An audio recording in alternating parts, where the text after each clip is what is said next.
We are live on a Friday evening here in Texas. I'm your host, Uncle Jesters. This is Uncle Jesters FC presents the Chelsea Family Barbecue. Little international flavor for y'all tonight, as there is no club football going on at the moment, and that kind of sucks because international football is not as good as club football. But we'll suffer through. Panel will be on shortly. Hope everybody's having a great evening and that everybody's healthy and in a good place. But again, no club football for 2 weeks. It kind of sucks. So, you know how that is. Just working through some technical issues here. I think we're all right. What's everybody out there saying today? Of course, my guy Wayne, what's going on, my guy? We got a lot in common today, brother. Both your country and my country shit the bed today, so we can definitely talk about that. Although I think y'all got relegated, so I'm gonna put that loss worse than the United States loss because y'all got relegated from a competition. So that sucks. But I don't think either of us would give 50 cents for either one of our coach. They're terrible. I can tell you, I turned off the U.S. men's national team game 35 minutes in after Japan scored their first goal. I turned it off. I went back to bed. It was at 7:30 a.m. this morning. I was like, why do I need to be up to watch this? Right on cue, the famous man, the legend himself, Mr. Carlito. How you doing, my bro? I'm the man with the vitamins. You're the vitamins. The vitamins. Yeah, I was just telling everybody that I turned off the U.S. men's national team game after 35 minutes. Oh God. Oh it God. Was terrible. It looked like Chelsea against Leeds. Oh man. How he got pressed into dirt. Yeah, that's what it looked like. For someone who's 34 years old and has spent 31 of those years obsessing about this game, I have to say I'm actually not a big men's national team fan.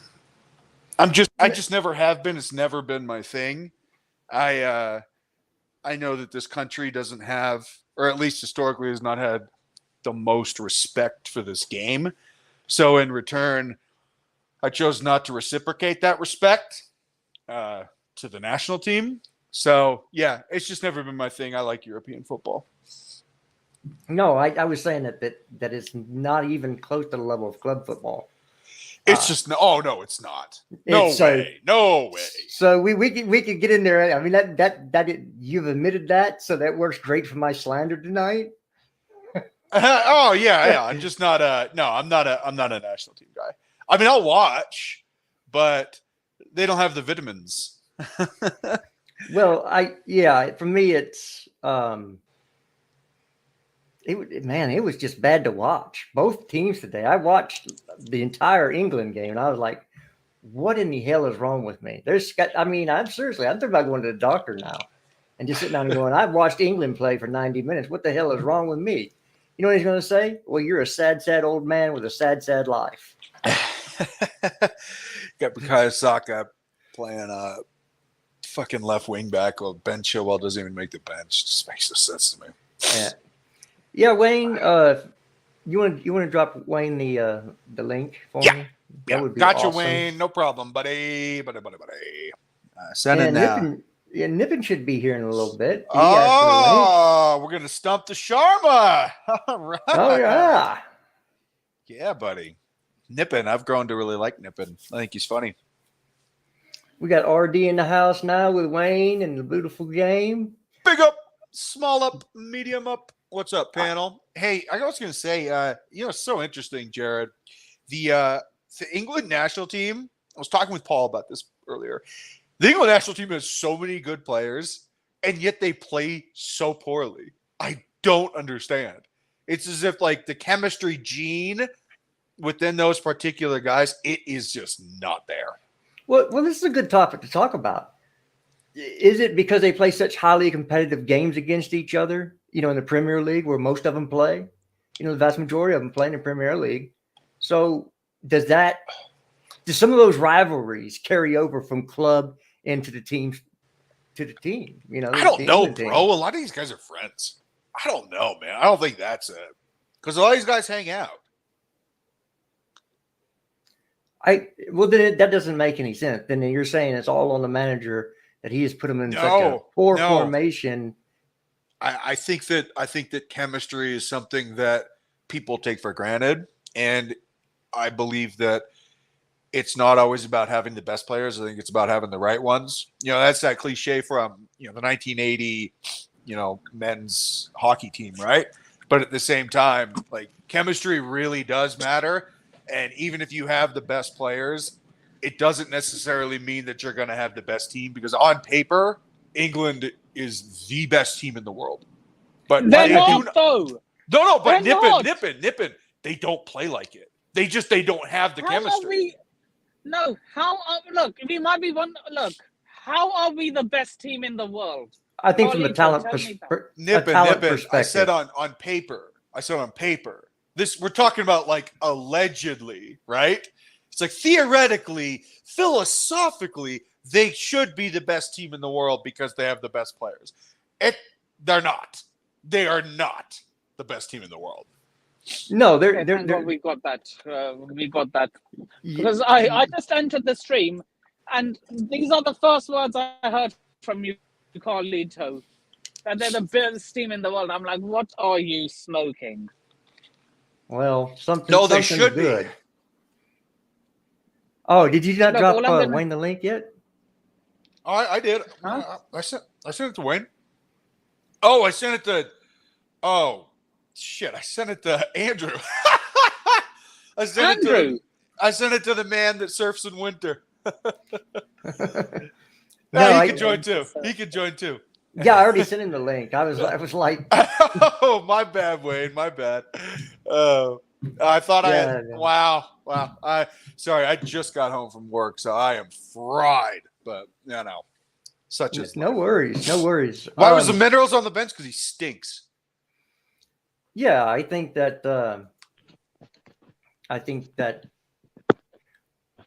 with the formation, they only had two midfielders, and let's all be realistic about this. Mason Mount is not an attacking player; he's a midfielder. Yeah, that I have to give. Look, I'm gonna give him a little credit.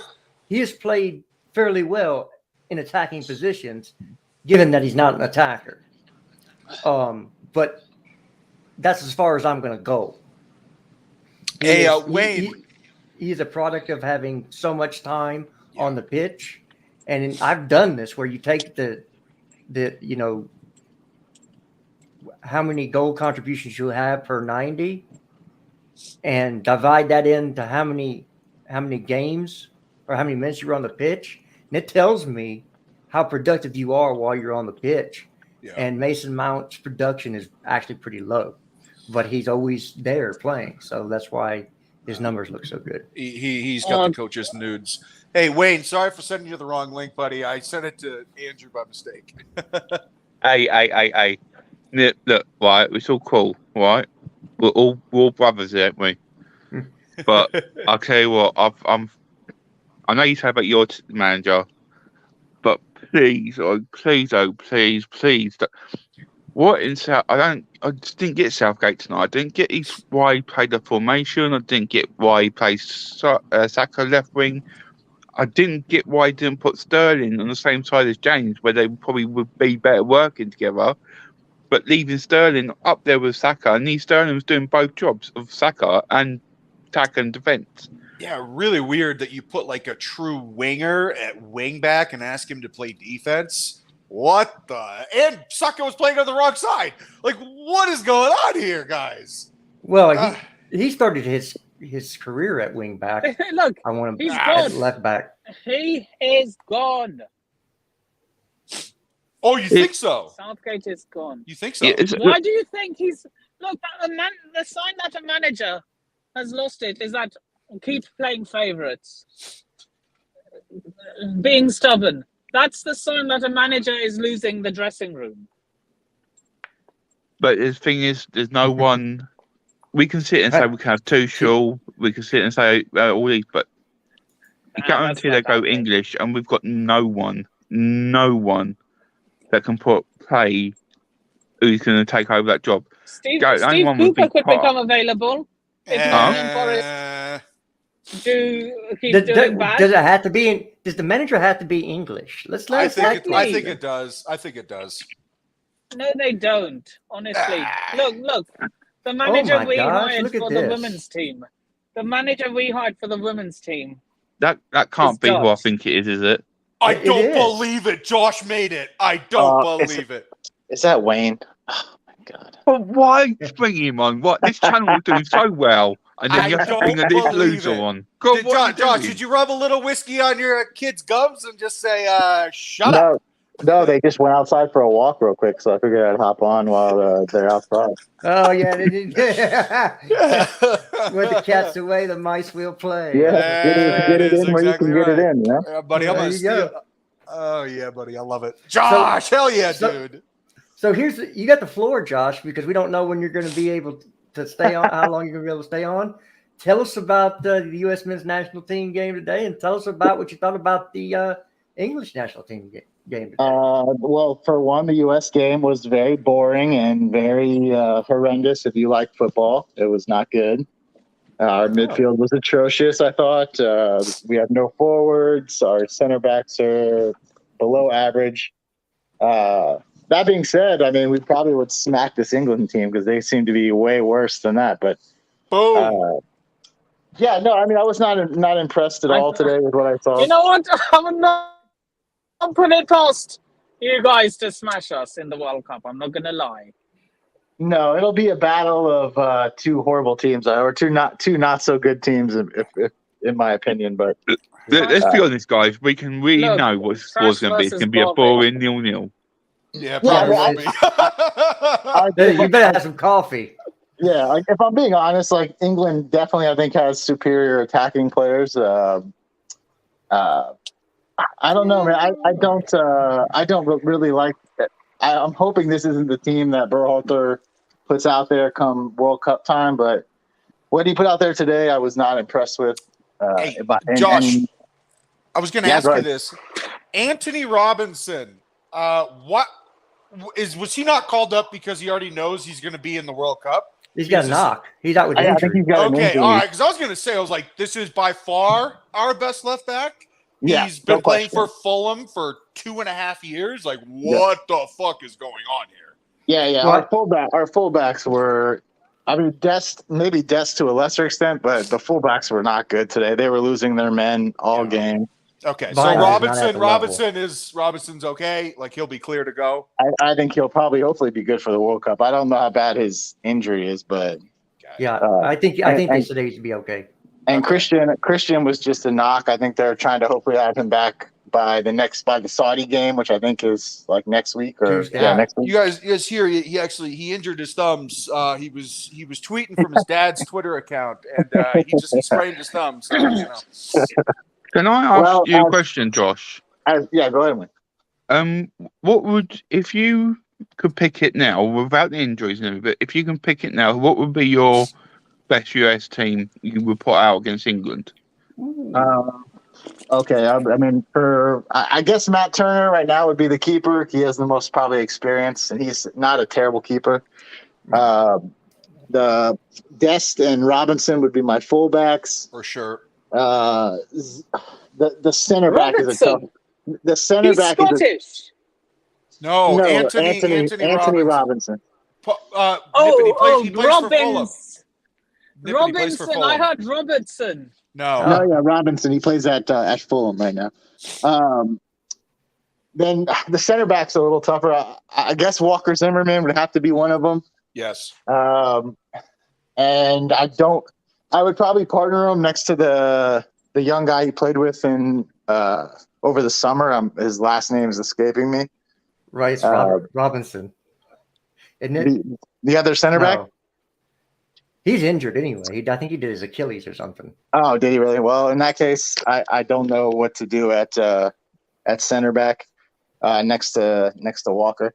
The midfield, it still has to be Adams and McKennie. I think those are pretty much your two best pivot guys.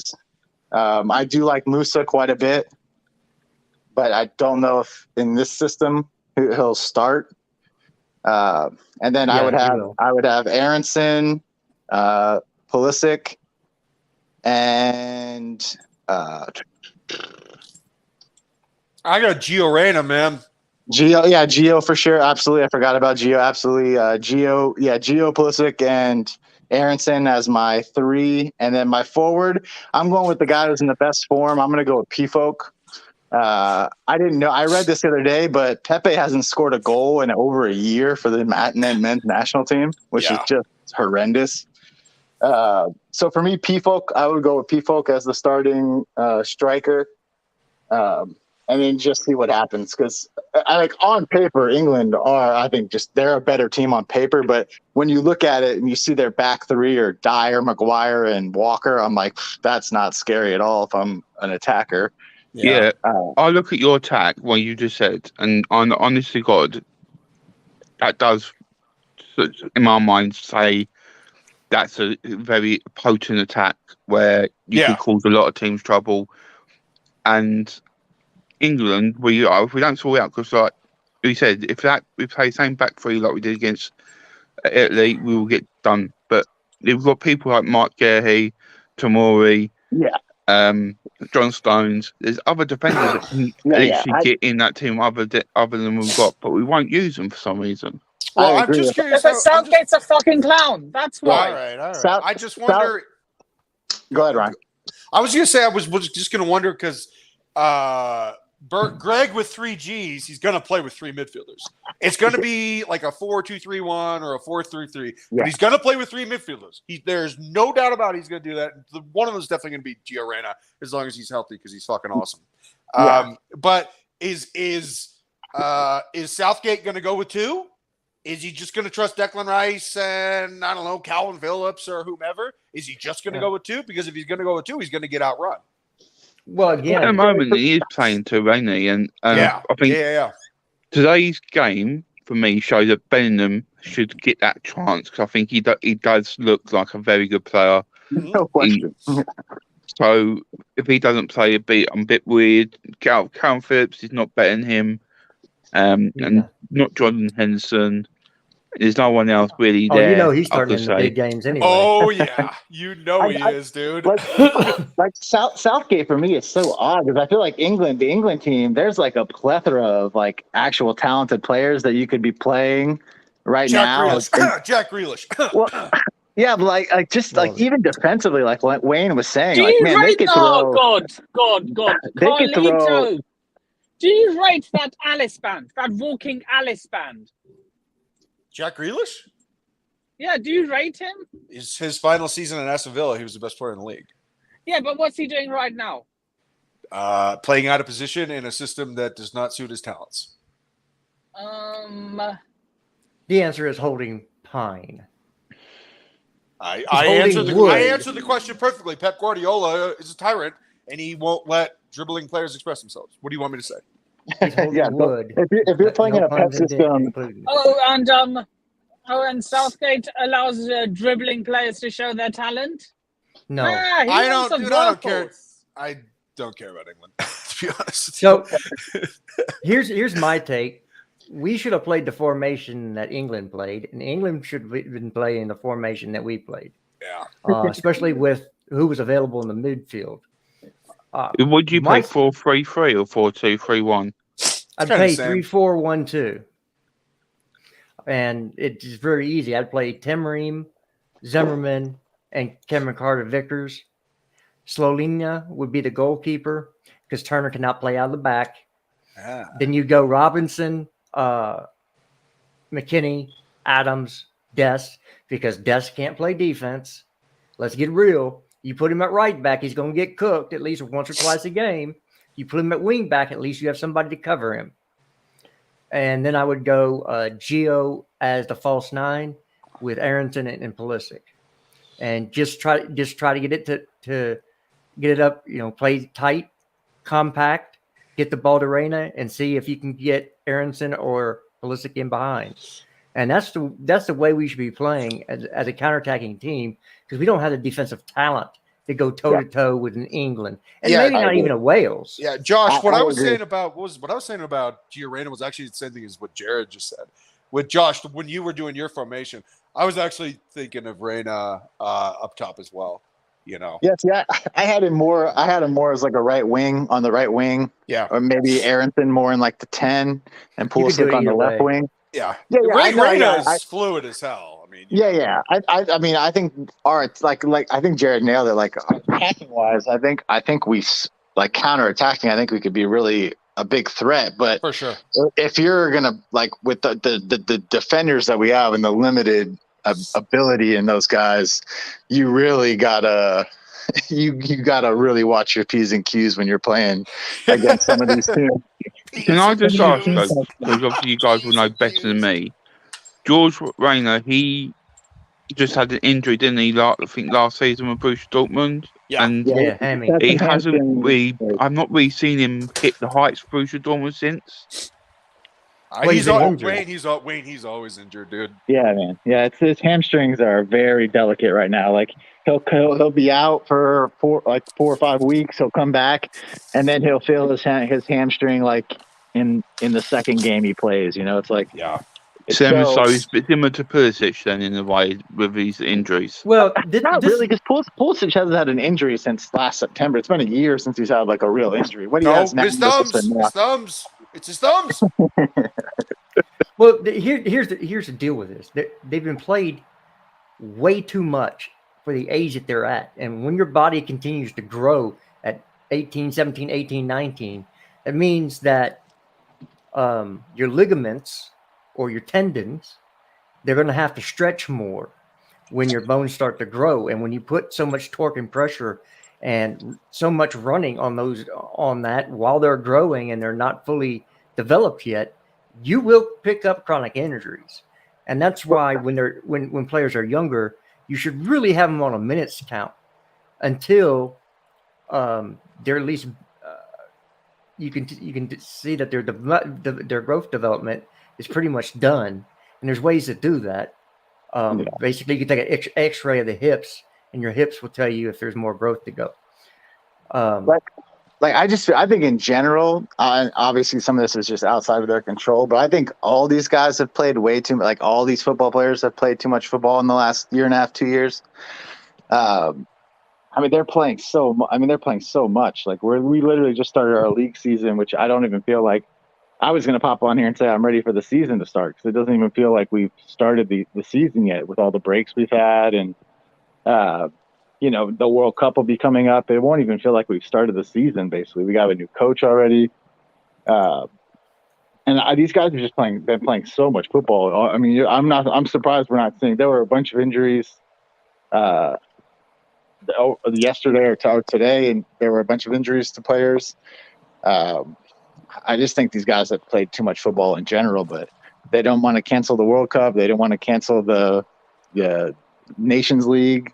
So that's kind of what you have to do. But I mean, these guys, man, they get asked to play a lot of games, and unfortunately, that just comes with the territory when you're playing so much. Yeah, definitely so. Well, one of our number one viewers, Ryan Beck. Don't know who that guy is. I think he's a little sus though.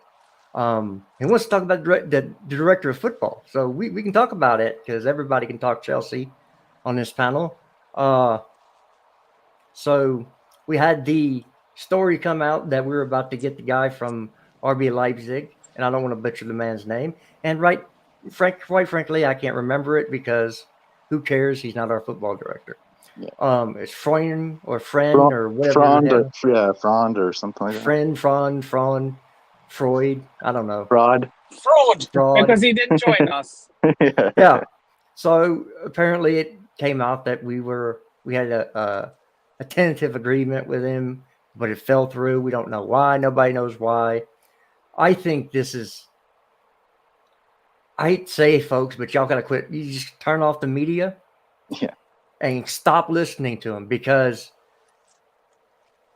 other than those when stories came out that we didn't get in, all we heard was there's a secret name in the mix that it's not been talked about, and blah, blah, blah, blah, blah. And this is all just to drive clicks. Yeah.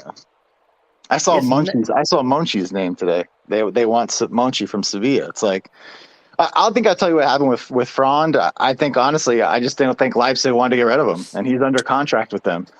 And I think Chelsea, I think Chelsea had a personal agreement with him. I think he was more than willing to come. And now it was all about sorting it out with Leipzig, and I just don't think they wanted to get rid of him, and they weren't really in a position to have to because he's under contract. And hey, Jared, can I talk about this within a broader context of journalism itself? So, have fun. Okay, well, I'm going to have fun, and Ryback's not sauce, by the way. I just got home from work, asshole. So, no, the way that I look at this is that it's a tale of two countries, and it's a tale of two medias, and it's a tale of two media standards. When I look at America, one of the greatest pastimes in America besides baseball is suing people. So libel laws, slander, and defamation as a general term, it's a lot more strict. And, I used to work for ESPN, I know this. When you do a story, you have to vet it, and you have to vet it with multiple sources. You cannot run something on speculation alone. If it's an official story with the letterhead of ESPN or Fox or CNN or the New York Times, you have to be sure, because if you're not, you will be sued. Everybody in America loves to call their neighbor because their neighbor's a lawyer, and their neighbor's a lawyer will say, I will take this case because I can't wait to sue for libel. This is what we do in America. We fucking sue. So because of that, the journalistic standards are higher. Nip in. Please turn down your volume. Turn down your volume, nip in. For the love of God. So in this country, you have a higher standard and a higher threshold for proper journalism. You have to vet your sources. You got to get it right, because if you don't, you'll be sued. In the UK and in Europe, in particular, Spain, okay, those two places, the UK and Spain, the journalism is a lot more loose. It's a lot more freewheeling, and it's a lot more sources say, or we speculate that they say. They don't always definitively say this is this or this is that. But as you've noticed this summer, there's been a major breakdown in the media. There's been a major breakdown in reporting from reputable journalists, sources, and rags. And I just feel like this has become a referendum on the people that break stories. Because in the UK, you can slander, you can commit libel, and you're not going to get sued like you are in the United States. In Spain, it's even worse. Okay, it's even worse. It's become a gossip. Sports has become a gossip industry. And I feel like even Fabrizio Romano was caught on this Christian friend story, because he said this is happening. He's coming to Chelsea. And then he even got it wrong. He got it wrong with Rafinha. He got it wrong with Koundé. All right. He got it wrong with he got it wrong with Frankie de Jong. All right. So even the most reputable king of media in all of UK and all of European football, all these guys are getting it wrong. And it's because the libel laws are not as strong in Europe as they are in America. Because if they were, these people would not put their names on these stories. But even the biggest dogs are now getting it really wrong.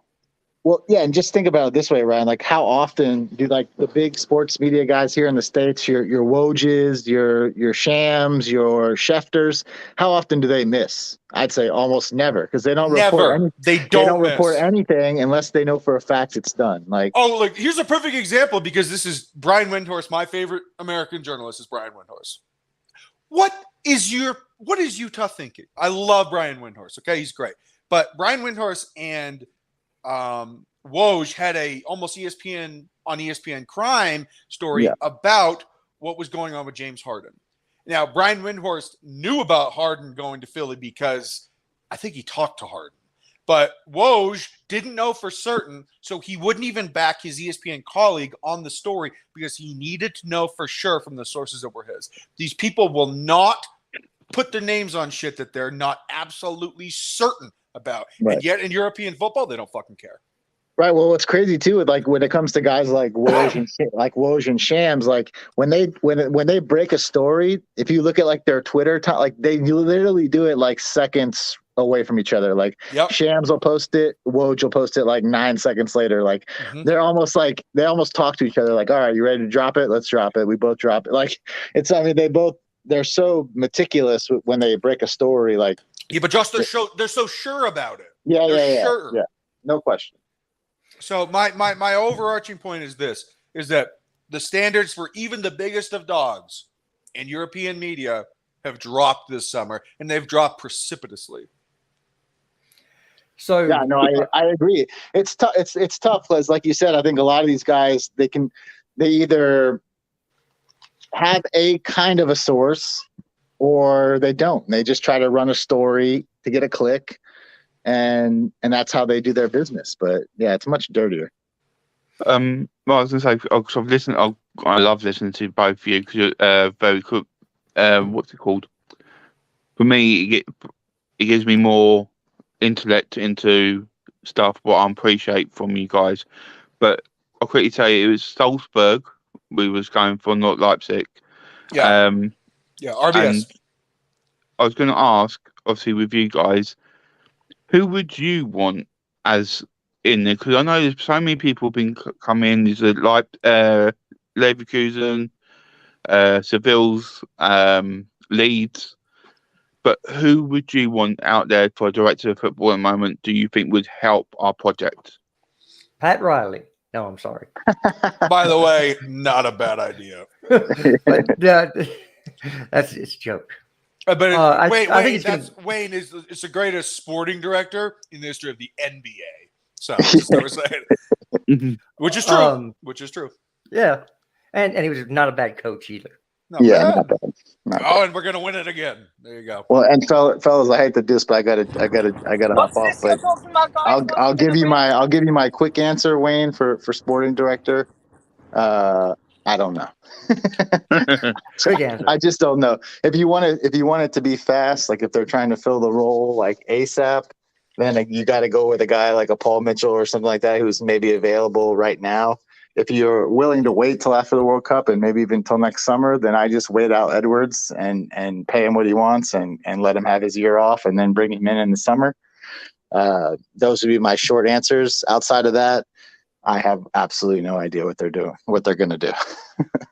It's really good to see you, Josh. Anyway, it's been too long. long. Yeah, have a great night. I'll be listening on YouTube. All right, later. Later, gentlemen. See you, Josh.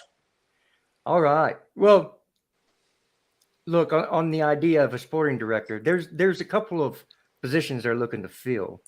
A technical director, which I think we're saying is a sporting director. Yeah. And an overall, it's head scout. It's head scout. Yeah, and then overall, we're looking for somebody to be able to run the entire show, which means the multiple clubs that they're going to want to purchase in other countries, because they want to set up the Man City or Red Bull model of multiple clubs that you can send these players out from the academy to play in, or have them in different countries where they scout talent in that country, they stay there locally, build themselves up, and then they get moved on to a bigger club in the chain until they reach Chelsea, which would be at the peak of the chain. Mm-hmm. So that's what or I should guess it's a pyramid scheme actually. But that's what they're looking for. So they're gonna have to have somebody to scout, and then they're gonna have to have a separate role that puts all this thing together. Yeah, like the entire. Do you know who David Sampson is, Jared? David Sampson. So David Sampson was voted by I think it was Reuters as one of the 10 biggest people in media. By the way, he's going to be coming onto our show, Jared. Our Worldwide Chelsea podcast, he will be coming on to the show. That's what I'm talking about. Yeah, well, yeah, he used to come on my podcast. He's one of the 10 biggest people in American media, but he also has time for the little guys. What he used to be was the president of the Miami Marlins. Now, he was the president of the Marlins. He was not president of baseball operations. President of baseball operations is head scout. He's head talent evaluator. He does not deal with the business side. He only deals with the baseball side. And then you have the general manager, and then you have the coach. So there's a bunch of different things that we have to fill. We filled the coach or manager, what they call it in European football. Head coach. Great. Head coach, which is what we're actually calling him, the head coach, which is very funny. We also need a GM. We also need a president of football. We also need a president of the entire club. We need to fill a bunch of different things. So if we're really looking for a president of football operations, head scout, sporting director, it's all the same thing. It's all the same position. Who do we want? Go for the guy from Sevilla, the motherfucker that we cannot seem to deal with because he's so hard-nosed. You go with him because he's the guy that gets all this talent and then sells it for huge profit, and Sevilla reinvests that money back in, creates new talent, sells it for even more profit, brings money back to Sevilla. This guy's brilliant at that, and we're going to ask him to say, no. We don't need you to sell our talent. We need you to just bring us talent. So half his job is now gone, and all he has to do is dedicate himself to finding the greatest talent that we need, that we can get on the cheap and become the next Kylian Mbappe. I'll I'd rather have the appreciate next that. Holland than the next Mbappe. I'd rather have the next Zidane, but let's move on. See, I'll rather the next Del Piero, but let's go there. Oh, Del Piero. You know they actually called the corner of the 18 to 5 yards in. They used to call that the Del Piero zone because he would cut from the outside in and then just do a nice curler right into the top corner. Del Piero zone, baby. Kind of like a respiratory. No. Cutting in. Del Piero was fucking ill. Woo! So I've heard lately from top YouTubers that the quality of football has gone down, not up. It has. Level It's from the not- players. It's not been. You can. I hate saying it. It's just got some of it sometimes predictable, but it's not just that. It's a fact of when you watch the game, it's so slow now. It's not, a lot of the games, like if you watch Chelsea, you can easily go sleep watching it 'cause it's so slow and so boring. And that's not why it shouldn't be like. It should be energetic, fast paced. That's what it used to be at Chelsea, and especially in English football as well. And it used to be like hard nosed, full pelt challenges, didn't give a damn.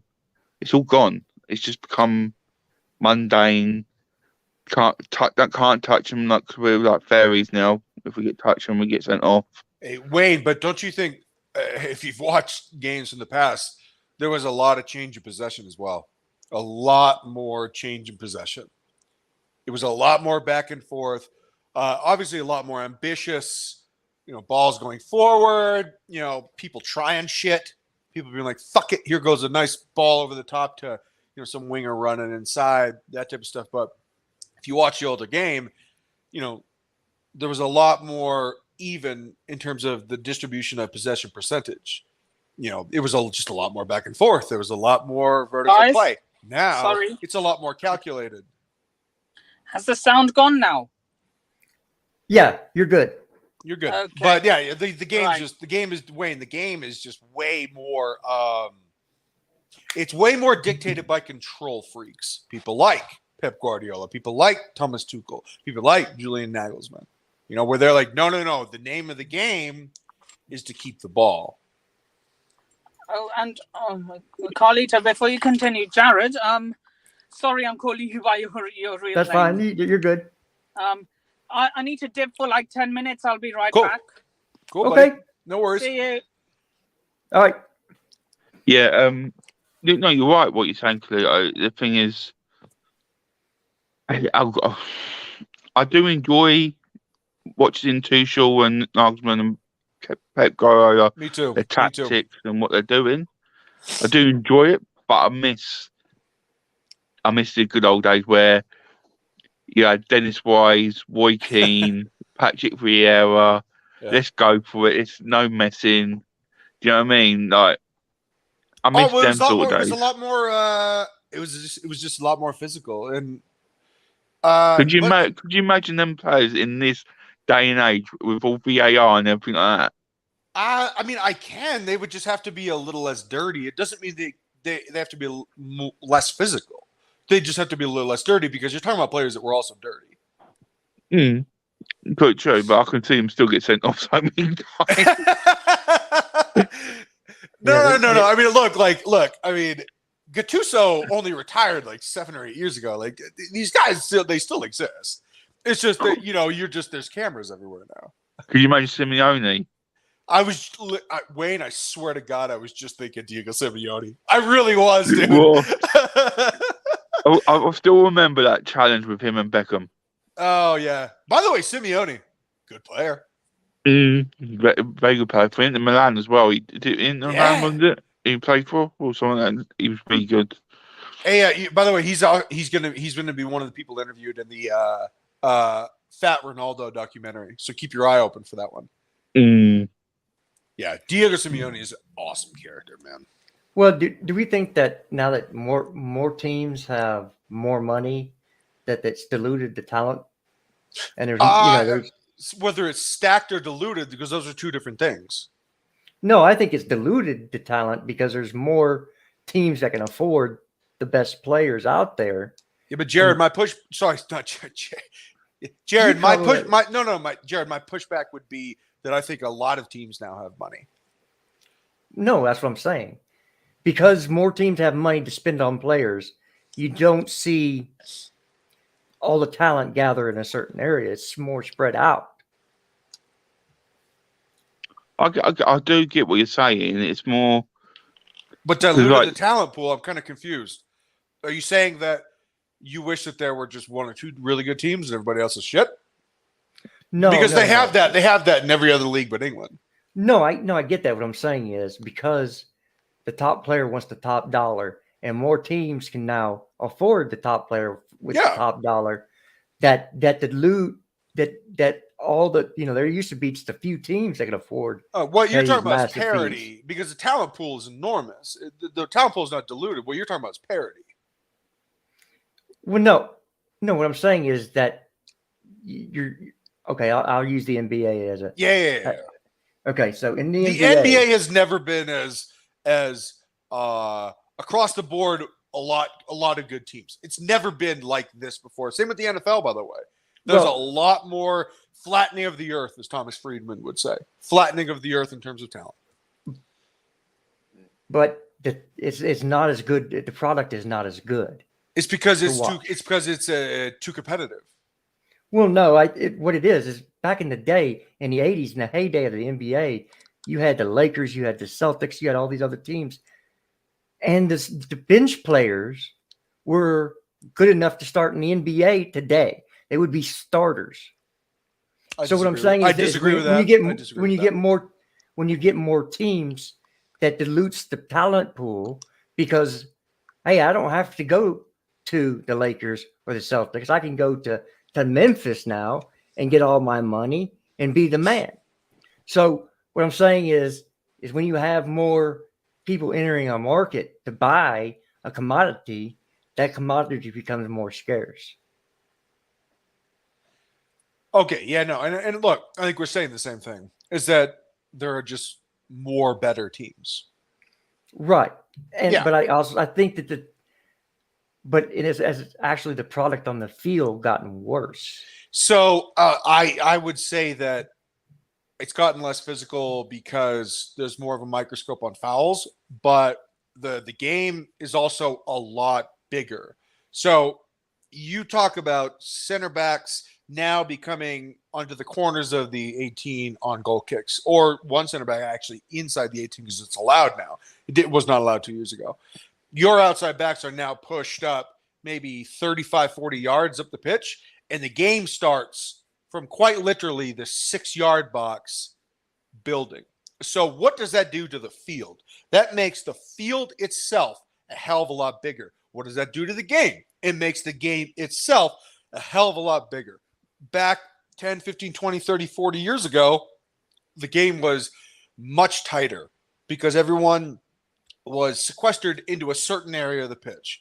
Now, the game is so much more expansive, even though the pitch hasn't gotten a whole lot bigger, although there are certain pitches like Man City that are intentionally 5, 6, 7 yards wider than Stamford Bridge. And by the way, there's a reason for that, and that's because there's no rules against it. Your pitch only has to be 50 yards wide or 100 yards wide. Your field only has to be 100 yards long or 150 yards long. There are no actual stringent rules on the dimensions. So because of that, and because of the fact that football has become a lot bigger, they use every ounce of space that they can on the field. They start the ball from the back and they build, and you can push your players up as high as you want. Because of all that, there's less contact and there's more impetus for dominating the ball. People may think that that's worse football. I don't think so. So the pitch at Stamford Bridge is not made to play a beautiful game. No, I mean you can get look. We always find space. It's fine. We're talking about a couple of yards here, but what I'm saying is that just the style of play, playing out of the back, it has made the game itself and the pitch itself bigger. Right. No, I understand that, but having an actually physically larger pitch between touch. Does it help? Absolutely. NYCFC. It gives you more space. Keyshawn, boom. This is a perfect example because I watch RSL struggles at NYCFC field every single year. You want to know why I know that? Because last time I coached a game was the state final of the prep school I was coaching. It was a couple years ago, and I coached at RSL Stadium. RSL Stadium is 130 yards long by 90 yards wide. It is one of the biggest fields in all of football. It is fucking huge. They go to New York City FC. They go and play on that pitch. It is 55 yards by maybe 105 at the best because it is so tiny and the team is used to playing on that field. Everyone else, oh my God. So we're talking about the disparity of two different things. So good, Keyshawn, really good comment. Really congratulations. Welcome to the barbecue. Well, I think he means because they play at Yankee Stadium also. Well, no, but that's what it is. Is that they can barely fit a soccer field on that stadium. You're not dissing Yankees on this channel, right? No, I'm just saying that's the field they play on, and they're trying to fit a soccer field where it can't fit. Okay, right. Gonna say because I'm telling you now, we'll be in the World Series. Just warning you now. All right. Mets, baby, Mets, DeGrom. Yeah, but I'm going to avoid Yankees. I'm going to spawn until I die. That's cute. I want to get into NBA though, because you lot are really into it, and I need to figure it out so I can. I don't know watch the NBA lingo anymore. I love it. And my coach is about to get historically. fired. My coach is about to get fired today, so I'm a little upset. Yeah, I stopped watching NBA. Look, I saw some of the greatest teams or some of the greatest players ever to play the game play. It's hard to watch what they would consider basketball nowadays. Hey, Jared. I got to watch Jordan and Magic and Kareem and Hakeem and Barkley and all them men, Jordan, all them men do it. Guess what I'm staring at right now, Jared? I'm staring at it's no, that too. I was looking in the mirror because I got a juicy one. No, I was just staring at still gift wrapped, still in its wrapping, an authentic 1986 Larry Bird jersey. Home. Basketball Jesus. Larry Legend, baby. Larry Legend. The hick from French Lick. Yeah. While we're all in a good mood, I've got some good news to tell you both. Lay it on me. You know, obviously with my illness, what I've been dealing with, and be getting myself back to better, try and get myself better. Today, I made a major step. I went to a chemist or pharmacy to get my medicine on my own, and it was really busy. I had to wait in queue for half an hour, and I did it all on my own and I was panicking, but I just kept it plugging through it. Good man. And did it, walk there and walk back as well. So I'm really proud of myself for doing that because I think it's the first time in 6 years or something that I've actually done something like that. Yeah. Congratulations, buddy. Hey, Wayne. Hey, buddy. And it's all because of you guys. Though it is true that I will say that you, with all the support I've been getting lately and the confidence I've been getting from you lot, it's helping me massively. All right, you have a lot to offer the world, buddy. Wayne, you have a lot to offer the world, man. Journey of 1,000 miles, first step. You got to have the first step, and then, you'll be a walking machine soon enough, man. You'll be a man about town, but guess what? You got to do this one first. And Yep. it's a bastard. But you know what? Once you're done with it, you realize, yeah, I can do this. Fuck it, why not? And as well to tell you, this is a funny story. Go. My mum, as you know, is not what she deals with. This week we was downstairs together and we was doing washing clothes and stuff. And I thought I'll put some music on, so I put some Motown on. And then all of a sudden she sparked up and she wanted to dance with me in the kitchen, so we started dancing together in the kitchen. I've never seen my mum smile for a long time like that. Hey, what was the song? What's his name? Billy Walters, something like that. Stand By Me. Oh no, it's Benny King. Oh yeah, BBQ. Well, Stand By Me.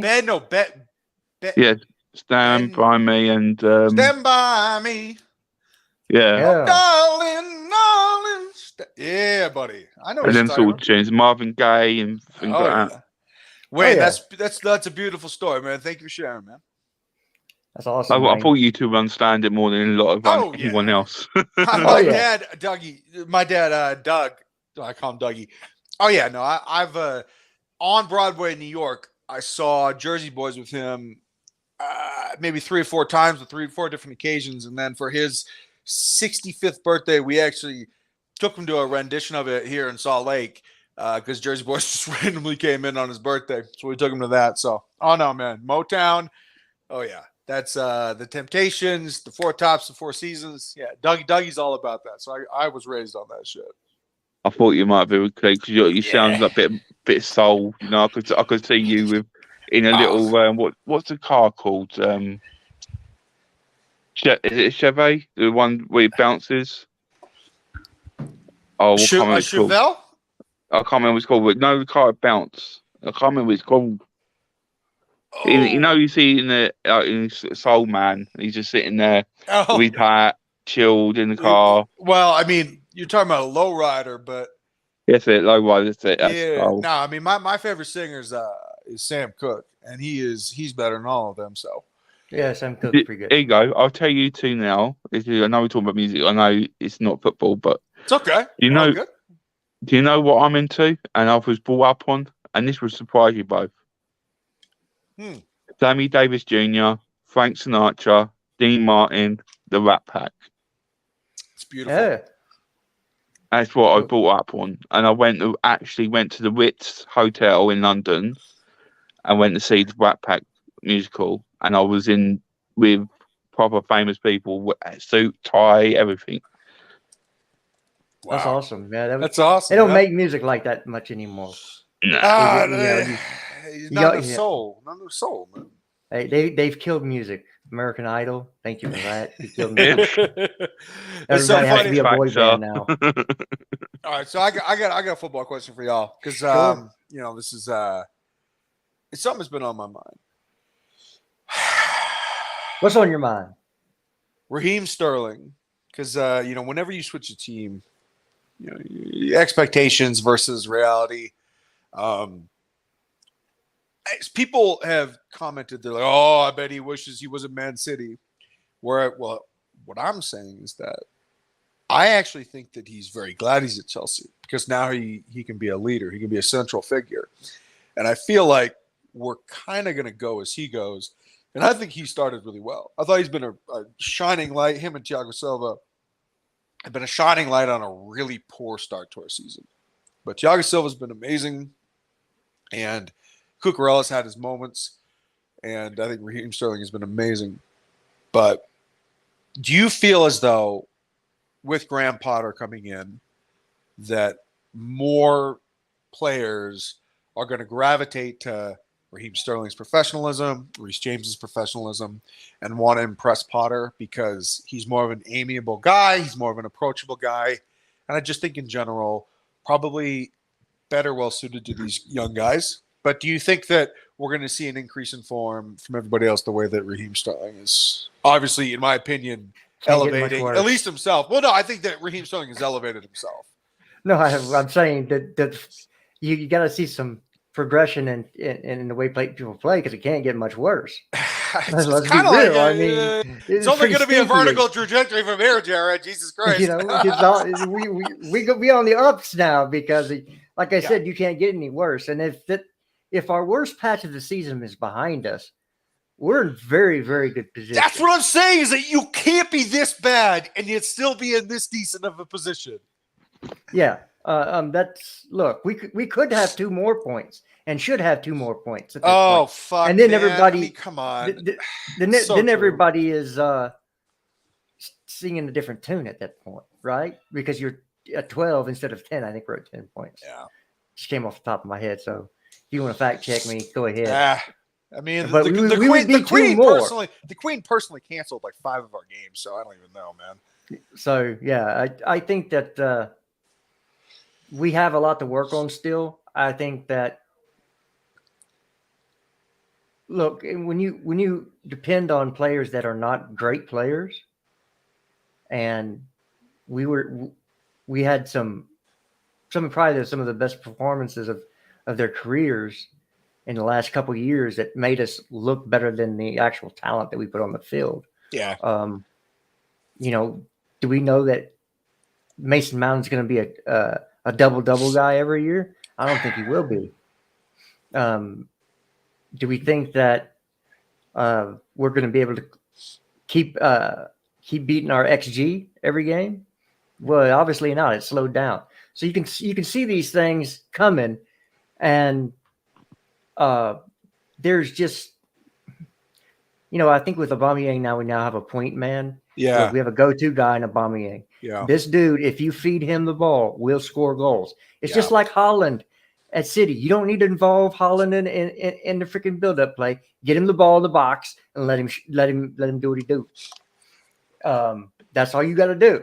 And so we just need to get him the ball quicker. And of course, he's going to heal and be better from what happened to him. And so he'll get better as the season goes on.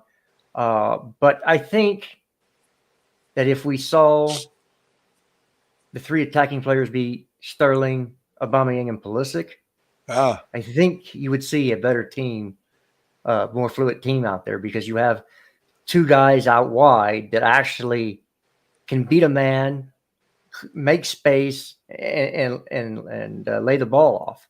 I mean, Christian was great at that at Dortmund with Batshuayi. Even when Batshuayi was here, Dude, he was even great at that at Chelsea. Pulisic was under Frank. He was really good under Lampard. So we have to, if you can get that out of Christian again, you stick him on the right because he's a 2-footed player. Let Sterling stay on the left because that's, they told him he's going to play on the left. That's fine. I'm not going to have that argument. No one is. No one. Well, I've got to listen to you guys, and I do listen carefully because obviously you two are a lot more intelligent than I am.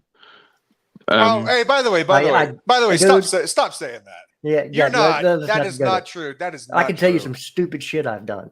Yeah, you have. You know what, you'd be like, buddy? I've been arrested 3 times in my fucking teens. I mean, come on. You don't want to talk about a dumbass. Look, I'm a dumbass. Get out of here. No, Wayne. no, not to me. You two, to me, you're both legends and gods. So leave it as that, okay? Oh, fair enough. I appreciate fair you enough. two more than you can ever imagine. But what I was going to say is, when it comes to Pulisic, I am not convinced that we can get back to what he was. I think he's not comfortable doing that because he's had so many injuries with his is it hamstring he gets it, or Achilles, It's or whatever. really, it's his hamstring and his ankle. Those are the 2 real hot points.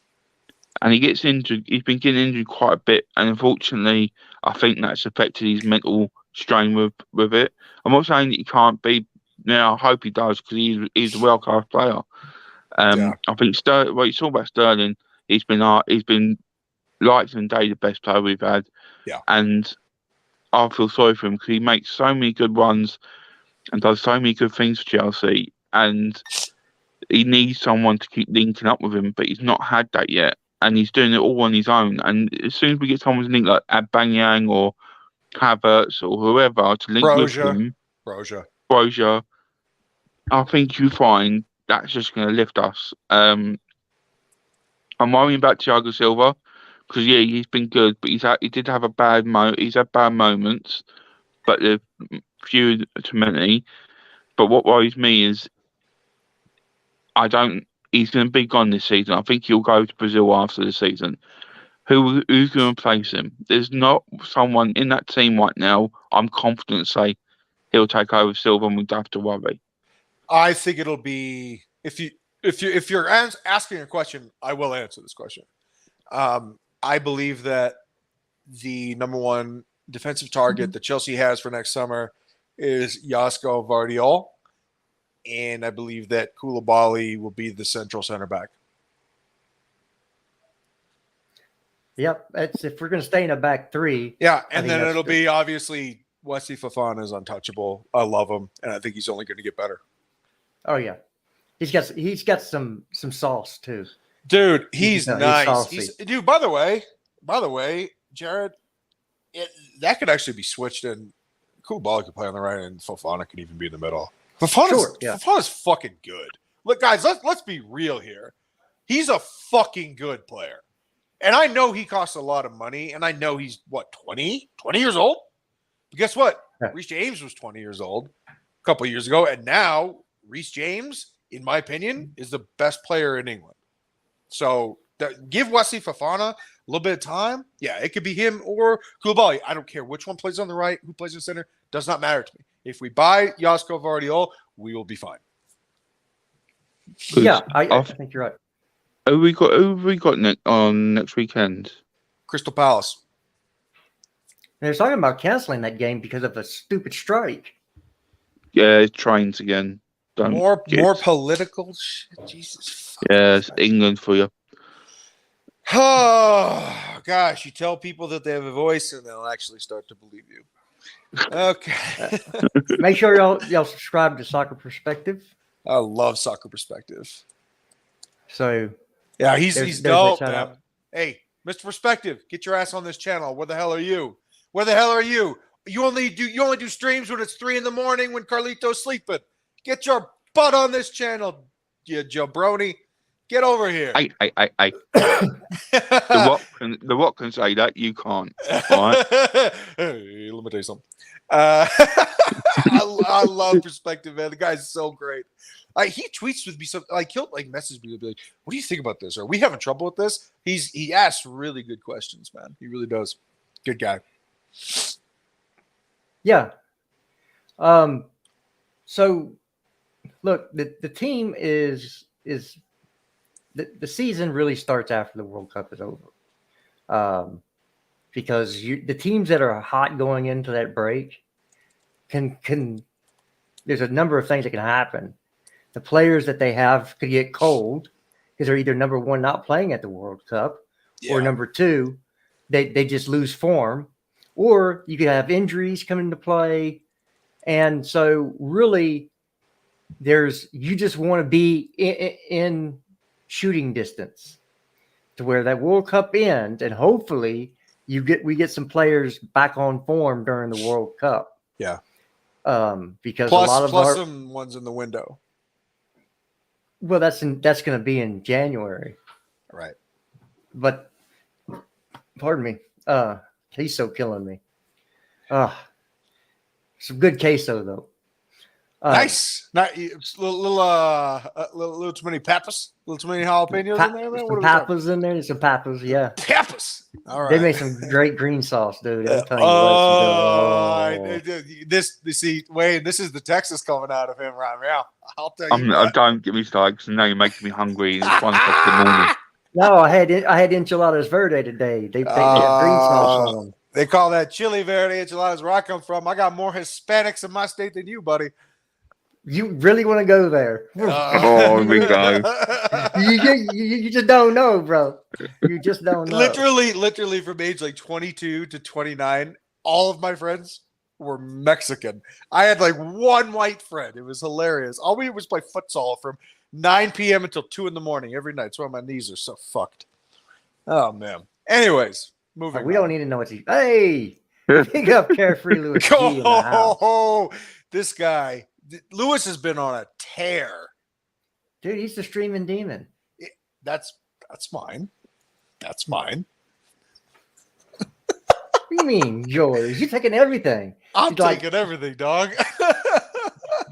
that's Big my up guy Lewis. right I haven't there. If you're seen not him for a long subscribed, time. I make sure love, to dude, leave Lude. I G. love Lewis. Lewis, get your ass on here. By the way, does Lewis shave, or is he just naturally that baby face? Because if I He shave shaves. an hour later, I have stubble. This is crazy. He does. Yeah. He does shave. I know that. 'Cause he was he was doing a sponsor, didn't he? Not long ago, a couple of years ago, about from Man Shave or something like that. But I know he does shave. He uses We're the talking about products. if Carefree Lewis G shaves. This is what international break has done to us. I guarantee I know what Lewis is probably doing. He's probably playing computer with his special fag, just chilling. Knowing Lewis. Oh my god, that's so funny. Mm-hmm. By the way, Lewis, WWE. Sunday, I'm gonna call in on your call-in show, you butthead. Sunday. Sunday. Hey. Yep, y'all don't I'm know a bit on about that Sunday. I'm either. watching. Oh, we're in Texas, NASCAR. Oh, what That's part in of Texas? NASCAR, so I'm watching Oh, that. Dallas. So I want to watch Chase Elliott win another championship, hopefully. Nice. Because obviously, guys, I do Formula One with Matt, and obviously do ladies football. So, tell you what, you're talking about men's. The ladies, God help me. The They're first so game of the good. season, we were poor. So poor. Jane, even though Lauren James was one of our best players again, you see definitely that she's learned off her brother because no one can push her off the ball like James, She's the same and size. she's got as the Reese. skill as well. She's got so skill. She's a comprehensive player, dude. She's Are they she's got twins? all the tools. Are they twins? No, I don't think they're twins. I think she's 19 now. Yeah, 19, 20. yeah. She's a Okay. little younger, but no, the way that They look she plays- almost identical, though. yeah, she's so good though, dude. Oh man, But she is. Yeah. But I wish we had Sam Kerr in the men's. she's one of the best female players, if not the best female player I think I've ever seen. He's still working. The man is still working. You can be Lewis is trying to plug some pretend sponsor he don't have. He has Manscaped. Wait a minute, you got Manscaped? Your balls will thank you with Manscaped. My name's Ty from AFTV. Let's get it right, mate. That man shaving kiwi. Your balls will That man thank you. shaved kiwi. How long you have to be? How long you have to be on this totem pole to shave kiwi? It's the board, Robbie. Oh, jeez. Perverts. Oh, this is a good one. I like that one. I can't believe Lewis is fucking sponsored by Manscaped. That's awesome. I will love it. Lewis, you're all right in my book, brother. I haven't spoke to Lewis for over a year, so it'd be nice to see him. He's the best. He's the best. He is the original G, man. Yeah, Although this guy was fucking stalking the post-game streets with Louis Beneventi back in the day, trying to get anyone to say, "What do you think about the game?" from 100% Chelsea, and he killed it, man. He killed it. I became a fan. This was like 5-6 years ago. Sadiq was on 5 or 6 years ago wearing sweatpants, and I'm like, buddy, you're worth way more money than that. But he was wearing $1,000 sweatpants, and that's kind of where I got introduced to all these people. You talking about that? I was literally the other day going through my wardrobe and everything, looked and I found some old football tickets. What the last games I went to, and it was in 2014. Yeah. And I was like, wow, have I not been to the bridge that long? I've never been. I don't know if I'm ever going to make it to England. You've got to go. It's awesome. As a fan, it's one of those. I literally, even to this day, I will start walking from Fulham Broadway to the bridge, and when I see it, I'll be like goosebumps. My hair will be standing up, and my back. It's just unreal feeling. Yeah. Hey, Wayne, I sent Sadiq a photo of me and my buddy Shane Samuel, who's a big Arsenal supporter. Last time Shane and I were in London, we were at a pub. We got a picture together, and I sent that to Sadiq today. So where the fuck was this? I'm like, buddy, this was in the heart of London. I've been to London a while, but oh my God, Jared, you have to go. Number one, it's probably one of the top 3 or 5 best cities in the entire world. And number 2, the atmosphere of any football match.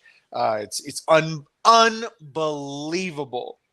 You can't even bring your beers to your seats, by the way. You have to slug them outside of the concourse.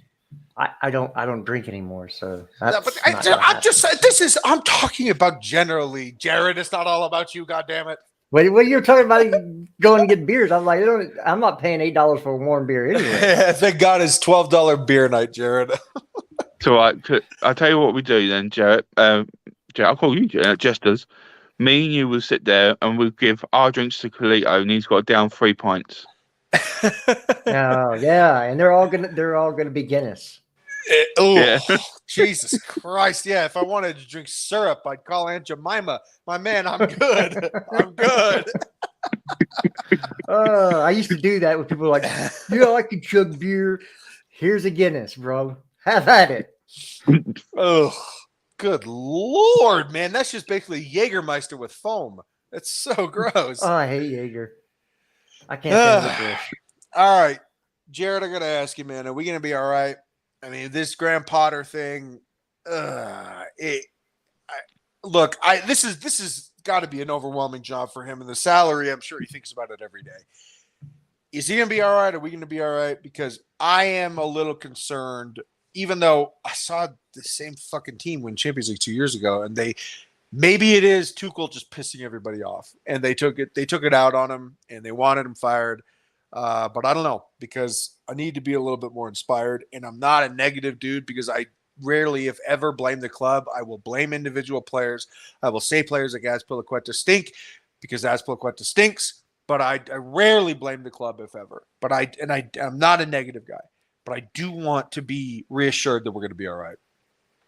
Well, okay, it'll be all right, little guy. You're going to be fine. No. That's not the reassurance you want, right? That's what you do to a little kid. That's correct, Jared. That's correct. How do you know? Do you have kids? No, not yet, but I will. Oh, okay. We're going to roll that back here real quick. Wow. I mean, there's been... I may or may not have slipped some past the goalie. I mean, what are we talking about here? You never know. Be little Carlitos all around the USA, every state. Back east, man. I mean, there was a time when Carlito was in his heyday. Anyways, moving on. What do you got, Jared? What do you got? Yeah, I think, look, we definitely have talent throughout the team. You can say that if we put our best back 3 with wing backs and Conte and Kovacic in the midfield, it's about as good as it gets, man. It's about as good as it gets. You're not beating that in the world. There's not too many teams who can put that kind of talent out there. Yeah. It's about, then you've got Sterling. Sterling will start for most any team. I mean, I know he didn't last year, but he has the talent to start for any team in Europe. Literally any fucking team. Any team. Aubameyang is he was one of the best players that I ever saw play when he was doing it at Dortmund. Mm-hmm. That with not Mbappe, but Dembele. Marco Reus was there. That team, that was after they got rid of Lewandowski. Yeah. After Klopp left. They didn't miss a beat, dude. It was some beautiful football to watch. So I have all faith that if you get him balls in the box, he will put them to bed. And then so you really have one position that you're looking at, and that's the right inside forward, right attacking player. Let's just say right attacking player. So we don't have to worry about semantics. And if Mason Mount's not on the pitch, you can play Kai Havertz there. If Mason Mount's on the pitch, you can't play Kai Havertz. Those two players cannot be on the pitch together. I know they had one moment in time, but they do not complement each other very well. Yeah. They are the same player, basically. Kai is bigger and stronger. Mount runs more. And that's even debatable. I mean, they're going to put that on Mount's fucking headstone. I ran a lot. Hey! And that's it. because that's all he fucking does. Coach, look at me run. Look at me run, coach. Look at how hard I'm trying. Dude, that paper's over all the bad shit that you did previously. Yeah, it's not, and you have multiple people you can fill that role. To me, what you do is you play a 1-2 instead of a 3, and play Aubameyang and Sterling as the 2 strike or center forwards, right, left forward. Yeah. Like a 3. So you're talking about 3-5-2. No, I actually would go 3-4-1-2. That's it. Okay. Stop right now. I love doing this. Jared, I swear to God, no one talks like this when they're actually coaching a team. No one says 5, 6, 2, 1, 7 with a fucking dinger on the left side. No, it's a 3-5-2. It's a 4-3-3. It's a 4-4-2. It's a 4-1-4-1. Those are the formations. Them's the breaks. Stop trying to get cute with traditional formations. I swear to God, I will lose my fucking mind if you continue to troll me. Fine, a 3-5-2 with a number 10.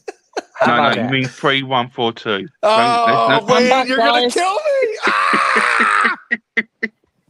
Yeah, no, it's a 3-5-2 with a 10. Yeah, it's awesome. It's an awesome formation, by the way. What a dude, nip in! What did I miss, guys? What did I miss? Some serious shit, bro. Yeah. We found out that Lewis shaves with Manscaped. And then he uses it on his face. Yeah. Hey, Lewis, get yourself on this stream, man. Jared, send him the link. He's watching WWE.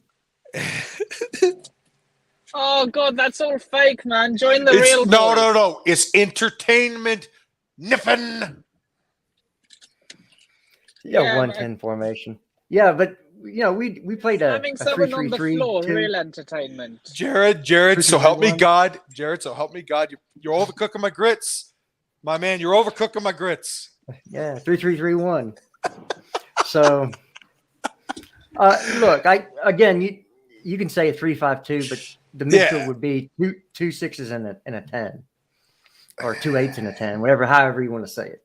You would have 2 sitting in a pivot and 1 above. That would be an attacking player, and that's where you could play Kai Havertz, Mason Mount. You can play Christian Pulisic there, for crying out loud. He loves to pick the ball up, turn it in space, and run. And beat men. It's not difficult. It's meat and potatoes type football. He just has to settle on who needs to be on the pitch, when they need to be on the pitch, and what's the best combination of players. Yeah, and you're talking about meat and potatoes football. Look, we're going to play more vertical. It doesn't mean we're playing long ball. We're not. That's antiquated football, and our players are too good to bypass midfielders to get to forwards. Liverpool did that and still do, but that's them. That's not us. We're gonna play intricate football. We're gonna play sophisticated football, but that doesn't mean we're not gonna play more direct style at times, because we should want to get the balls to our forwards earlier. We should want that. We should want to catch the defense while they're still not set. If all we're gonna do is just pass and let the defense set, all we're gonna do is run into a fucking wall. I'm not interested in that anymore. I want to play more exciting football. And you saw in Potter's first game, he did whip the ball around the back a lot quicker. We definitely did that more, and we definitely attacked more. But that's the first step of another 1,000 miles. We have to make sure that we continue to want to be more adventurous, more vertical, and, maybe walk around with a little bit bigger dick, okay? Because I'm tired of being flaccid with this football shit. We need to be a little bit more ambitious. Do you want to know what I would play? And I'm going to be very controversial here. Go ahead. I will go with in goal, it'll be Kepa. Yep. I think Mendy, needs rest. I think Kepa needs these chances. Yep. I think back 3, right centre back Fofana. In the centre, play Silva. Left centre back Cucurella. Then I'll play right wing back James.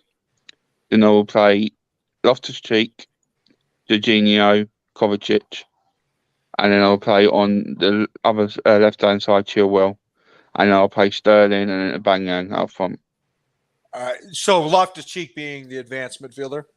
Yeah, because he can run with the ball Like By how the many way, times is we see him run the ball and get the Wayne, ball? And how good is he in space? This is Loftus. Oh man, when he's like advancing and he can like shrug off players, right? And he can use his size, he can use his physicality, just like a big motherfucker that's so much more athletic than everybody else. I totally agree with you, by the way. I love him in the advanced role, the holding role. He dribbles too much to play D mid. Like he just does. He gets caught. And it's not his position. It's not what he wants to play. He's okay at it. He could play. He could start at a mid-table team at defensive mid. But his skill set is attacking mid, second forward, inside forward type shit. Is this the starting 11 for our next game? I don't think so because I don't think Jorginho will be starting next game. no, I will be watching tomorrow or today Spain versus Switzerland because I want to see how Zakaria plays for Switzerland. Yeah, dude. Yeah. Hey, by the way, he plays more advanced. He plays more advanced for the Switzerland. Yeah, but he won't be playing. He will not be playing that for Chelsea. He will be playing D mid. Yeah. I think we lost somebody's Wi-Fi. That's all right, but no, for me, Zakaria is an actual DM. Oh yeah. Oh yeah. He's the only one we have. Big old six. Big old six. And then I'll get to see Carlito's best player as well be playing for Spain, so it's a win-win. Are we talking about Alonso and Aspie here? I mean, is this what we're talking about here? Well, we know how much you miss him. Okay, we saw the tears when Alonso went. You couldn't help but cry, and we saw it. So help me God, Wayne. Mr. Mold, so help me God. I knew Aspie was staying in February. Oh. You guys both you just let me down all the time. You just let me down. I didn't want him to stay. I knew he was staying, but I didn't want him to stay. It just crushes my soul, man. I mean, I have such a soulful mind and heart, Jesters, and you guys just killed me. Jesters, did we just hear it? He's got a soul. No, Carlito's got a soul. I've never thought that. And I'm super bad. He was born with one, but I think he sold it. It's interesting because most recently, about 6 days ago, just bought it back. Cheers to Wayne, who knows, but I will mention it later. This is what I mean. I see. I bright at night, but I'm still chuckling like anything. Is somebody robbing a house? I hear a dog. Don't you hear? Does somebody hear? Nobody hears the dog barking. That's mine. Okay. My next Nippon has a black screen. I thought he was in somebody's backyard or something. It's like I've got loads of dogs. I've got two myself. I've got one next door. I've got a couple down the road. Get used to it. I just heard a dog. I was like, well, and Nippon's screen is black. I was like, somebody's doing a B&E real quick while I'm live, man. Come on now. Oh my gosh, this is too much. Hey, so guys, I gotta say, I do want, and I've said this before, but I do want Kai Havertz to also get a run at attacking mid. I was telling Paul about this earlier today. If we play a 3-5-2 with a triangle midfielder, wing backs, three in the back, two forwards, fine. If we put Kai Havertz at attacking mid, and then you've got Sterling and Broja and Aubameyang, because again, I will reiterate that Chelsea actually does have two strikers, and they're actually both really good. Yeah. Broja and Aubameyang, they're actually both really good. If you watch Broja, and if you watch the sprint he made, okay, Jess sent me a voice message at 5 a.m. the other day, and she said, "Did you see the fucking run that Broja made in that game the other day, and how fast he was and how assertive he was?" So this guy, he's got skill sets that are similar to Erling Haaland. But he's not as good as Erling Haaland, but he has the same type of physicality and skill set.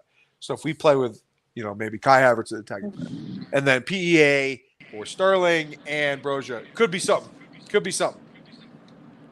Well, for me, this is why I want to go back four, so we can get another attacking player on the pitch. I hear you. Because a back three is really a back five, is what you're saying.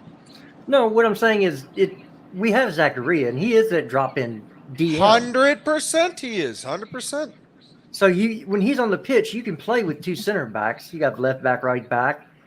You play him as the inverted triangle with Kova and whoever. If it's Kova and Conte and Zachariah, that's a midfield right there.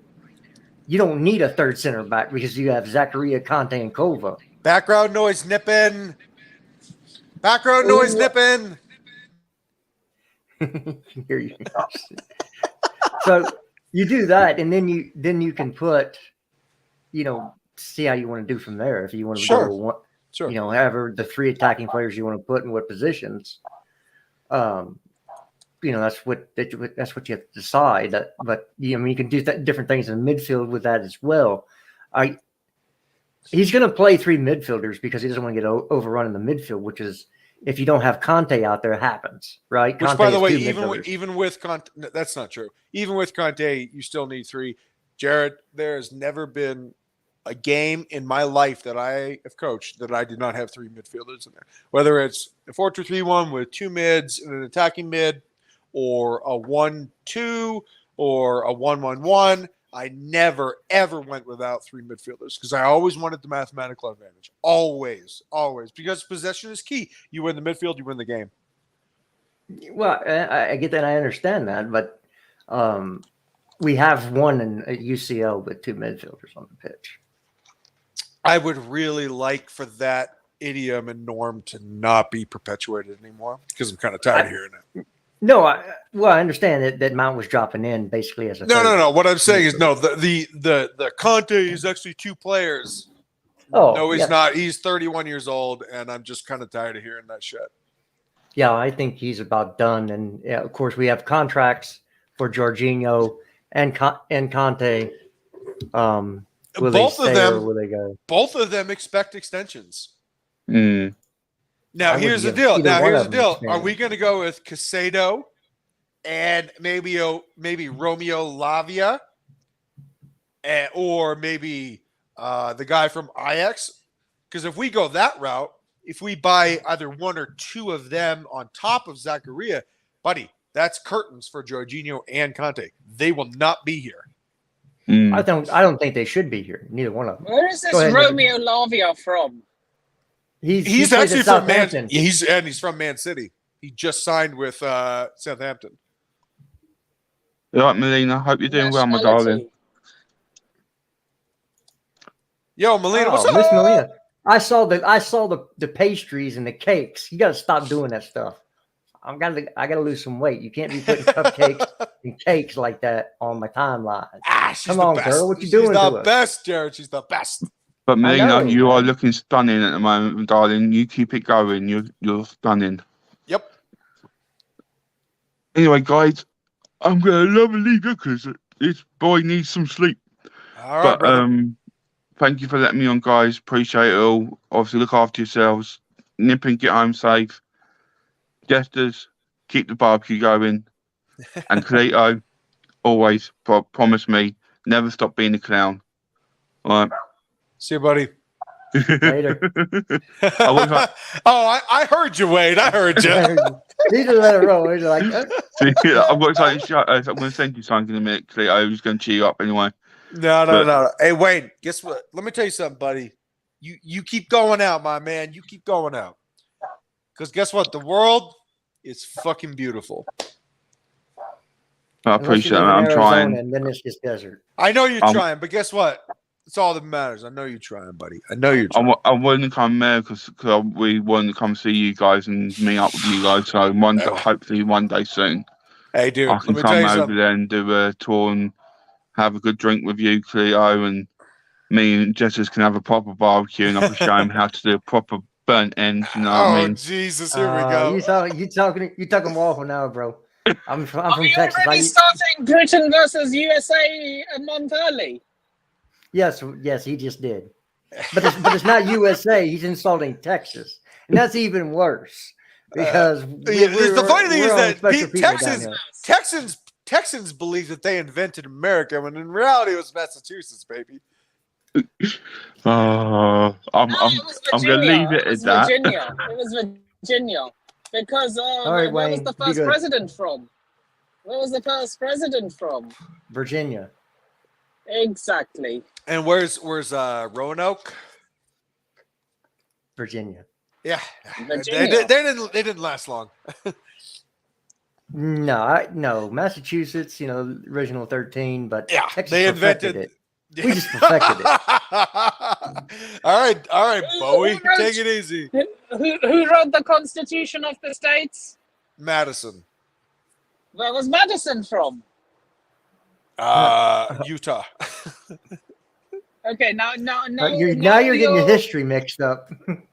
No, I'm just kidding. I'm just It kidding. was Jefferson. Same as Jefferson, same as Washington. No, James Madison was actually born. Virginia. He's from Virginia. No. He wrote the Constitution of the United States. There you go. You really want to die on that hill, don't you? Well, no, I mean it was grafted by a couple different people, but he was the guy that also wrote, the Federalist Papers. Yeah, he wrote So the how Federalist was Papers. No. He also wrote the Constitution along with Ben Franklin and a couple other guys. how did a couple other Massachusetts guys. find America? They invented America How? because they did. Oh, I'll tell you why. Because a bunch of aristocratic, rich-owning slave owners did not want to pay the fucking taxes, and they kind of started. All right. Well, They kind of started a war, man.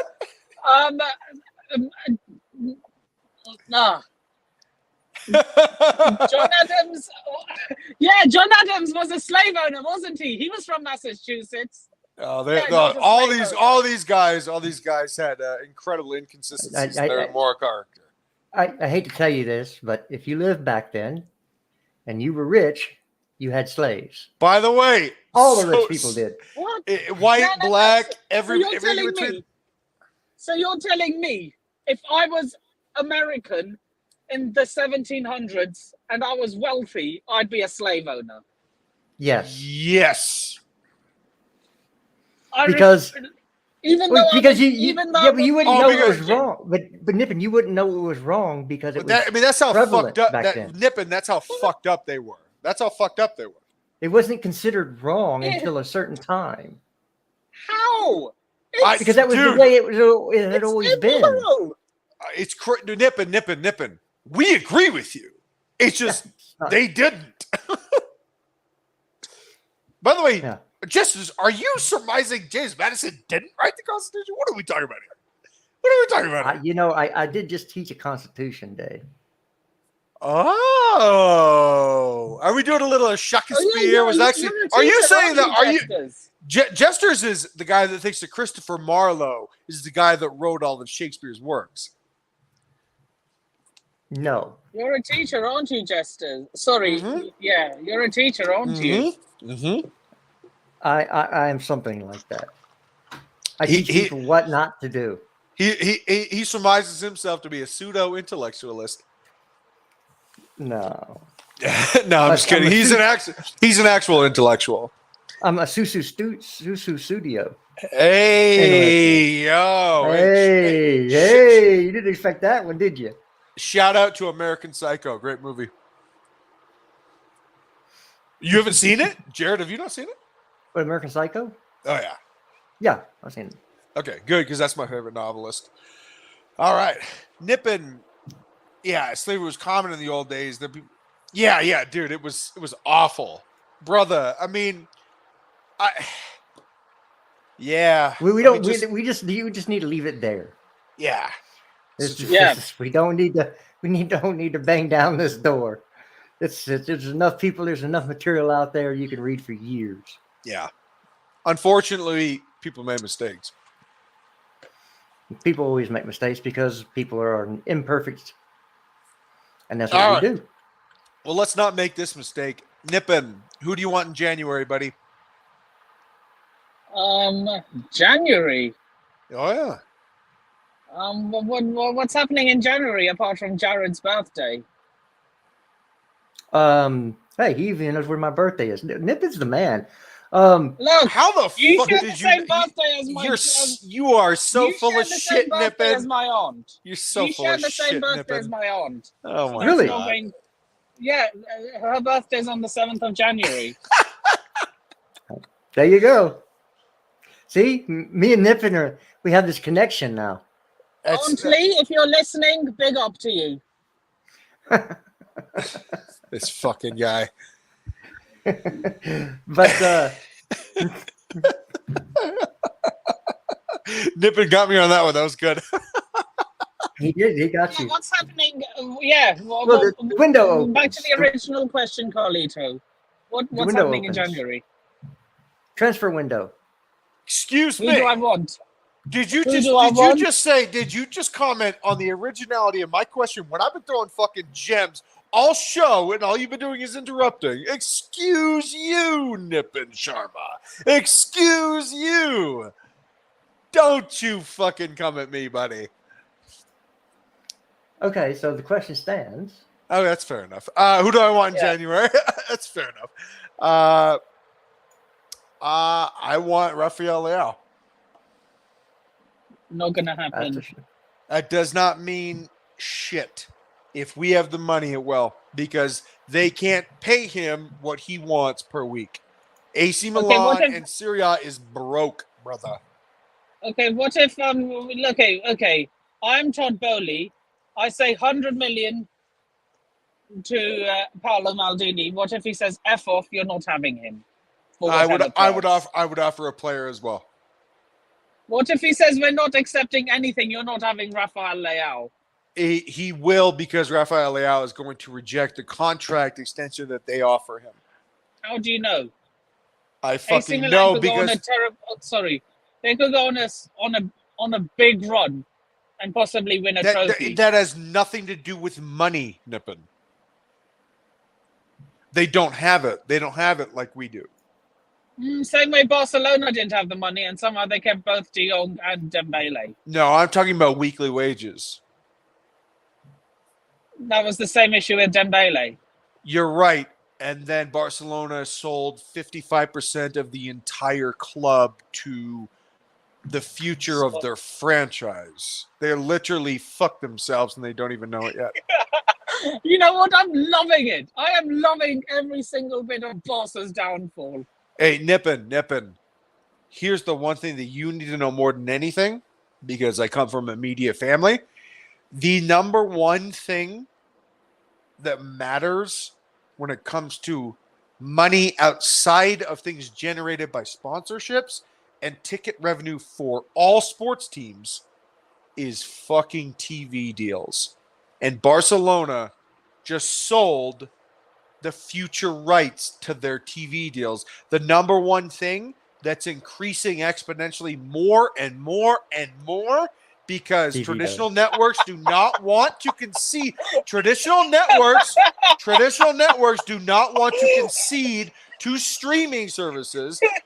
The only thing that keeps traditional networks alive is motherfucking live TV, live sports. So now Barcelona has just sold half of the revenue that they're going to make on live TV sports. The only thing that's going up is TV contracts.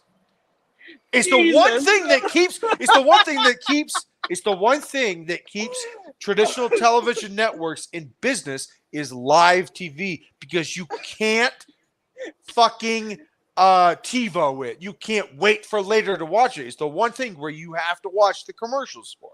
You have to watch those commercials. I'm approaching a red light. You're lucky I'm approaching a red light, because you're making me laugh so much. But this is the thing.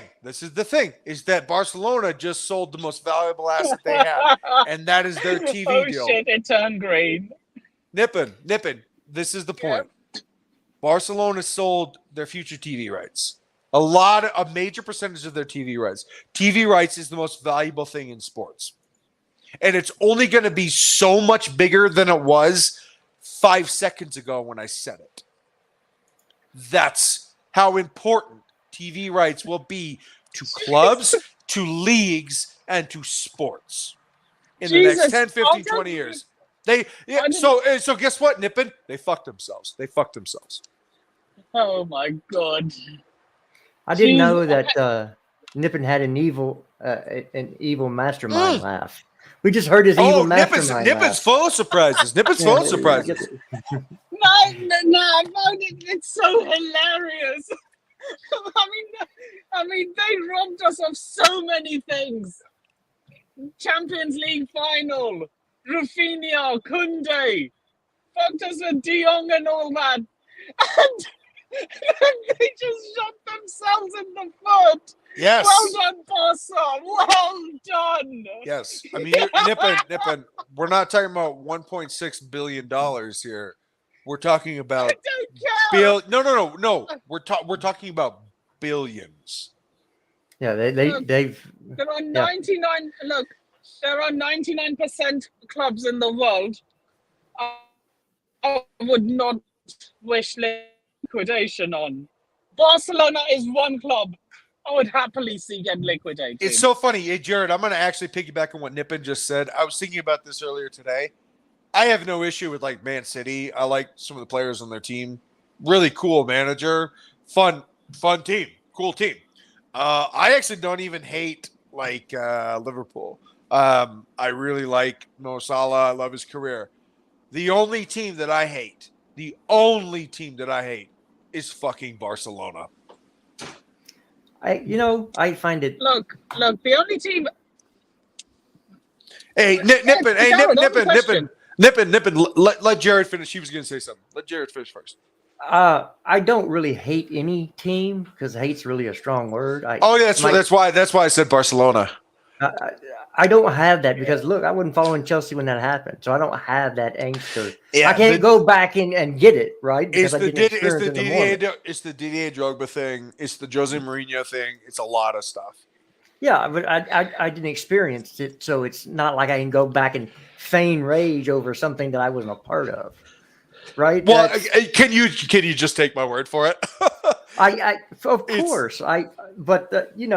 For me, Lionel Messi is the GOAT. So it's hard for me to square those things. Yeah, well, he was no, he was never better than Fat Ronaldo. No way. Well, like I said, for me, everybody has their own GOAT. Yeah, for me, it's I understand Messi. that. I understand that. So No. For me, it's Pele. He's certainly the most recognizable player of all time. Yep. By the way, me, Pele didn't play. People think that Pele played striker. Pele was an attacking midfielder. Yeah, so was Maradona. These guys were not strikers. These guys were not like the marquee goal scorers. Pele just scored regardless, but they were both attacking mids. Whenever I had like these Pele or Maradona in my FIFA teams, I never played either of them at striker. I played when I had Pele in my career mode because career mode you can mod and sign legends. Cheater. Yeah, that's more like. But Nippon back in the day. But Nippon back in the day, it wasn't like some special thing to get your number. Your number was your position. Right. So how you were playing, like George Best was number, what was it, 11? 7. Okay, yeah, 7. Yeah. But he also, I think he actually also wore number 11. But he was number 7. Sorry.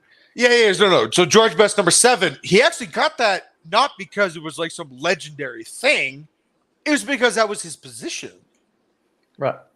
So like you have Maradona and you got Pele, and they're like, oh well, we're playing number 10, so we're going to get number 10.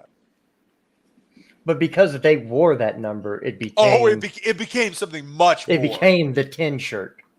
Yeah. It became worth $10 million for Christian Pulisic to wear it. Yeah, and it also became this idea of the creator, the playmaker, right. The Zidane, which the 10 was perfected in my opinion by Zidane. And so was the headbutt to the chest. He's still the best player I've ever seen. What? Okay. Better than prime Maradona? He was way bigger. You know, I mean, he would have bullied Maradona. Or he would have headbutted him. One of the two. Okay, that's fine. Hey, Zidane versus Maradona in a boxing ring. How would that work out? Zidane would kill him. Yeah, Zidane has a reach on him. Yeah, he's also like 6'2". Are you underestimating Maradona because he's short? No, I'm underestimating Maradona because he would be gassed in 30 seconds from all the cocaine in his nose. That's true. It's fair. It's a fair point. So, Jared, who do you think has a more annoying fan base out of Arsenal and Tottenham? All right. Hey, I gotta wrap it up. By the way, guys, I gotta go. Yep, I gotta wrap it up too. But I'll answer this question first. The most annoying fan base is ours because we're fucking negative. That's also true. Outside of our own. Ours, because I hate our fan base, and Nippon knows that. He doesn't like that I say that, but I do hate our fan base. It's the fan base, individuals in the fan base. For me, Tottenham's irrelevant, so I don't care. You can't even count them, Jared. You can't even count them. Yeah, you and me are on the same page when it comes to Tottenham. It's going to have to be Arsenal because of AFTV with troops and all that. So that's how I don't know the rest of the Arsenal fan base. I can't put Melina in there because she's sweetheart. But yes, overall, they talk the most shit, and they've been talking it really early this season. They better hope that they don't end up outside the top 4 come the end of the season, or the banter will not stop. Oh no, it won't. I will be one of the first people to banter them if they finish outside the top 4. They've been giving us all that chest. Yep. That's what happens when you the moment. Look, I said everyone's called me a hater for this. I said the moment you play the first decent team, you're gonna get battered. And what happened when they played United? And they weren't even a decent team at the time. They were just coming off bad spell themselves. So yeah. All right. But, Nippon, I'll answer your question, and then we'll actually end this here, right, Jared? The most annoying fan base is Chelsea Football Club because they're ungrateful and they say the words "you don't know ball," and that bothers me because nobody that knows ball would ever say the words "no ball" or "you don't know ball" because actual coaches and actual smart people don't fucking speak like that. So shut up, you nerds. And on that point, this has been the Chelsea Family Barbecue. Nippon, get home safe. Carlito, thanks for coming. Big up to Wayne that was here. Josh that showed up. Everybody in chat. All of you that took time out of your busy schedule to come spend some time with us. We do appreciate you all. Please like and subscribe. Share it to all your friends so we can get a bigger viewership. Hey, the more viewers we have, the more content we can put on. So y'all have a blessed night, and we'll see you on the flip side. See you soon.